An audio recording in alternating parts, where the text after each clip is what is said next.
All right, this is Norvell Central coming back at you with another YouTube video, and I just want to thank everyone for all the love and the support. Be sure to like, comment, and also subscribe to the channel. It really means a lot to me. I'm trying to build my YouTube channel, and I'm hopefully going to get to 1,300 subscribers pretty soon. But I just want to start off by doing the video as a official visit weekend this upcoming weekend. We have 8 official visitors coming in.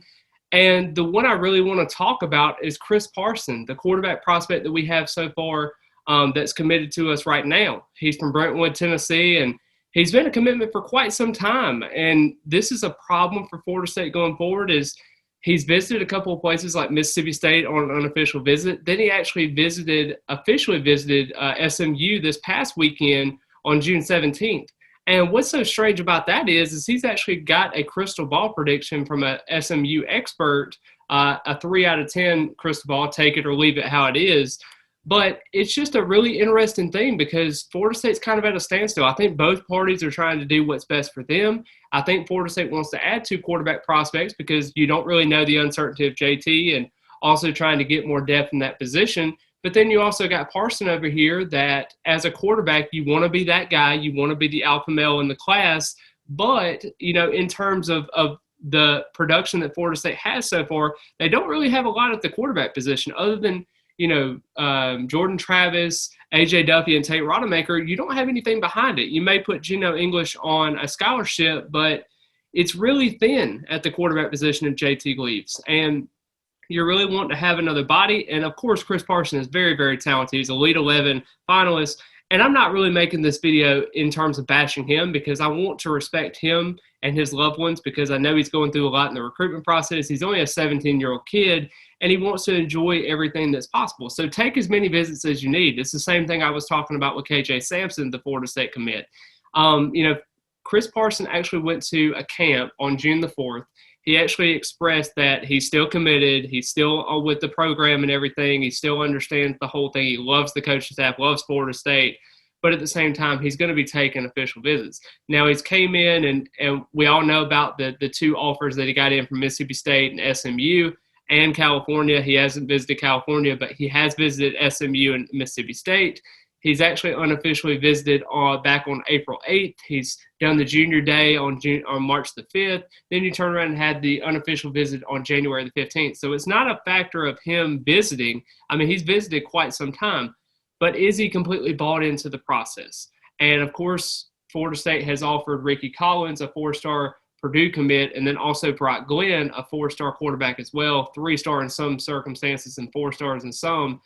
He's actually visited a couple of schools, Auburn and Ohio State is some to really pay attention to there. But Florida State has really prioritized Glenn and Collins. And now when you're looking at a situation now, like I said before, Florida State wants to add 2 quarterback prospects. And, of course, that comes with some risk. You saw last year with Nico Marchio decommitting and A.J. Duffy staying put throughout the process. You're hoping that it can stay throughout the process with this one. You're hoping that Chris Parson, with the family connections with being Terrell Buckley's cousin, can be a factor as well. But really, this is just going to be a standstill of everything going on. This visit is going to be extremely important for Chris Parson to come in there, understand where he is on their pecking order, understand that he is valued and he is a commodity they're going to be using at the quarterback position. And he has to understand that there is going to be prospects that are going to be added throughout this process. And like I said, quarterback recruiting is very fragile, and you have to understand the circumstances that are at play. Now, Chris Parson is a very talented quarterback. He's a 6-foot quarterback that is a little bit on the shorter side, but he does have a strong arm. He has a very live arm for his skill set that he has. I can see him in an air raid offense, and I can also see him in a Mike Norvell offense as well. It just kind of figures into what you got there. But I do think that Chris Parson is a very talented quarterback. Now, will he be recruiting for Florida State going forward? Will this be a situation where he thinks the grass is greener on another side? Maybe so. But we have to see how it plays out. But I think that once he talks to Tony Tokarts and he also talks to Mike Norvell, Alex Atkins, and kind of reaffirms everything with his commitment, could be a different story. But we have to see. You know, we have to figure out where Florida State is going to go. You know, he may decommit and then have to figure out his options, and maybe he goes back to Florida State. Maybe he stays committed through the process. That's just something we have to find out in this visit. And I think that's kind of the uncertainty that's all hanging over the balance right now.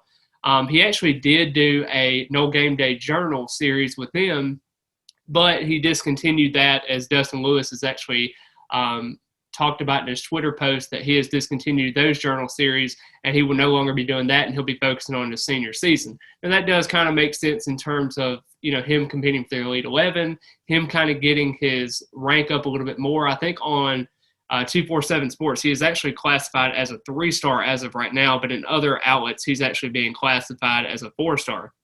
So it's just kind of how it is. Florida State's lost a couple of commitments in terms of the quarterback position. You talk about a Jeff Sims. When Mike Norvell first came into the situation there, he was actually being recruited by Taggart, and, you know, there was a different circumstances going on there, and then he ended up going to Georgia Tech. You know, then you turn around and have the Nico Marchio situation, which, like I said, he went out west. And then you talk about a Luke Altmaier situation. He stayed at home in Mississippi, and then we ended up getting Mackenzie Milton. So there's a lot of different situations there in terms of that, you know, we got a couple of guys there, and just not to elude the point, I mean, Mike Norvell has gotten quarterbacks into the program. Now, the fact is he's got to be able to get those talented guys to be able to stay put, because he has to continue to add to that belt, to that depth that he has. But we'll definitely see how it plays out. I think it's going to be a really interesting weekend to see if Chris Parson is all the way bought in, if he's kind of having second thoughts. But like I said, he is a 17-year-old kid. He has to kind of enjoy the recruitment process. We have to give him his respect and privacy, but I do know that that is a topic of concern for Florida State fans. Just want to address it, just get it out there, and just go from there. But I really hope that Chris Parson enjoys his recruitment process. He does the best for him and his loved ones, because that's all that matters at the end of the day.